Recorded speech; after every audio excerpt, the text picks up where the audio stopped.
डोळ्यांनीही अभिनय करणारा अभिनेता अशी ओळख निर्माण करणारा दिवंगत अभिनेता इरफान खान हा बॉलिवूडमधील अशा स्टार्सपैकी एक होता ज्याने चित्रपटाचं बजेट आणि अभिनेत्रींपेक्षा चित्रपटाची कथा आणि त्यांच्या पात्राला जास्त महत्त्व दिलं।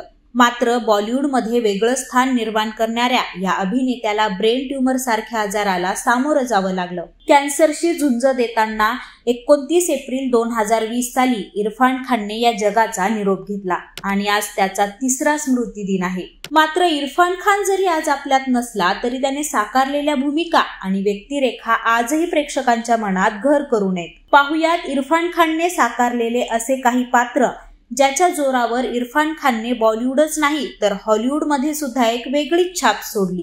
तर 2003 मध्ये प्रदर्शित झालेला विशाल भारद्वाज दिग्दर्शित इरफान खानचा मकबूल हा चित्रपट शेक्सपियरच्या प्रसिद्ध नाटक मॅकबेथवर आधारित होता।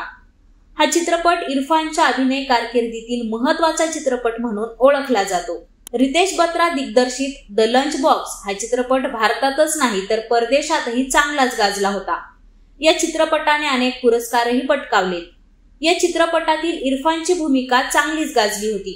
या चित्रपटात इरफान शिवाय नवाजुद्दीन सिद्दीकी आणि निम्रत कौर यांच्या मुख्य भूमिका होत्या।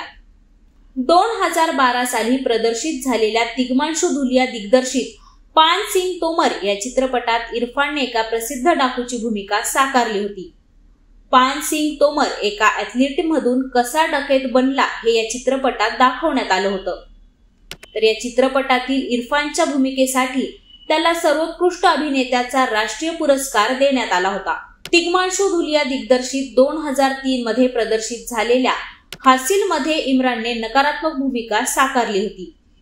चित्रपटातील रणविजय सिंगच्या भूमिकेसाठी इरफान खानला सर्वोत्कृष्ट अभिनेत्याचा फिल्मफेअर पुरस्कार मिळाला होता। तर इरफान खानला आंतरराष्ट्रीय स्तरावर खरी ओळख मिळाली ते 2006 साली प्रदर्शित झालेल्या द नेमसेक या चित्रपटातून।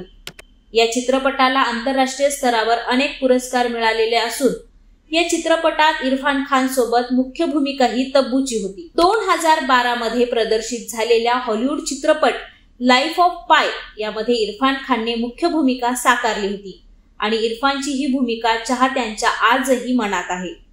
2017 साली प्रदर्शित झालेला हिंदी मीडियम हा चित्रपट इरफान खानच्या करिअरमधील नेहमीच चांगल्या चित्रपटांपैकी एक राहिलाय।